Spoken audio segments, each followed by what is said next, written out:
అయోధ్య శ్రీరామ మందిర ప్రారంభోత్సవానికి దేశవ్యాప్తంగా రాజకీయ సినీ ప్రముఖులు హాజరవుతున్నారు. రామ్లల్లా ప్రాణ ప్రతిష్ఠ కార్యక్రమానికి ఆహ్వానం అందిన సెలబ్రిటీలు తరలి వెళ్తున్నారు. ఇప్పటికే చాలా మంది ప్రముఖులు చేరుకున్నారు. తెలుగు రాష్ట్రాల నుంచి కూడా సెలబ్రిటీలు ఒక్కొక్కరు అయోధ్యకు చేరుకుంటున్నారు. మెగాస్టార్ కుటుంబ సభ్యులు ప్రత్యేక విమానంలో అయోధ్యకు చేరుకున్నారు. చిరంజీవి దంపతులతో పాటు mega power star Ram Charan Ayodhya చేరుకున్నారు. చిరంజీవి పంచెకట్టులో కనిపించగా రామ్ చరణ్ కుర్తాలో మెరిశారు.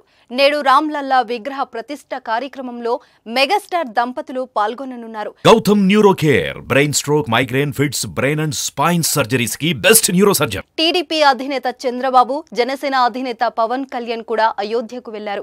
అయోధ్యలో పలు ఆలయాలను చంద్రబాబు సందర్శించారు. పండితులు చంద్రబాబును సత్కరించి తీర్థ ప్రసాదాలు అందజేశారు. సూపర్ స్టార్ రజనీకాంత్ తో పాటు పలువురు బాలీవుడ్ ప్రముఖులు అయోధ్యలో సందడి చేస్తున్నారు.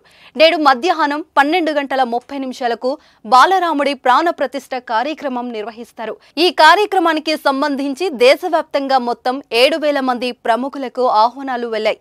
తెలుగు రాష్ట్రాల్లో మాజీ సీఎంలు చంద్రబాబు నాయుడు, కేసీఆర్లను అయోధ్య ట్రస్ట్ ఆహ్వానించింది.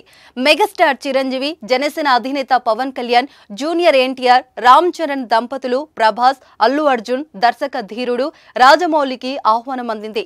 భారత్ బయోటెక్ అధినేతలు క్రిస్టయెల్లా, శాంత బయోటెక్ వ్యవస్థాపకులు వరప్రసాద్ రెడ్డి, ప్రముఖ వైద్యులు doctor Nageswararao, Yashoda hospital chairman Devender రావుకు ఆహ్వానాలు అందాయి. బ్యాడ్మింటన్ కోచ్ పుల్లెల గోపీచంద్, మాజీ క్రికెటర్ పూర్ణిమారావు, భాగ్యనగర ఉత్సవ సమితి అధ్యక్షులు రాఘవరెడ్డి, చినజియర్ స్వామికి అయోధ్య ట్రస్ట్ ఆహ్వానం పంపింది.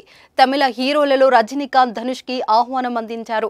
ఈ క్రమంలోనే ప్రముఖులు నేడు అయోధ్యకి చేరుకున్నారు. ప్రస్తుతం అందుకు సంబంధించిన వీడియోలు, ఫోటోలు సోషల్ మీడియాలో వైరల్ గా మారాయి.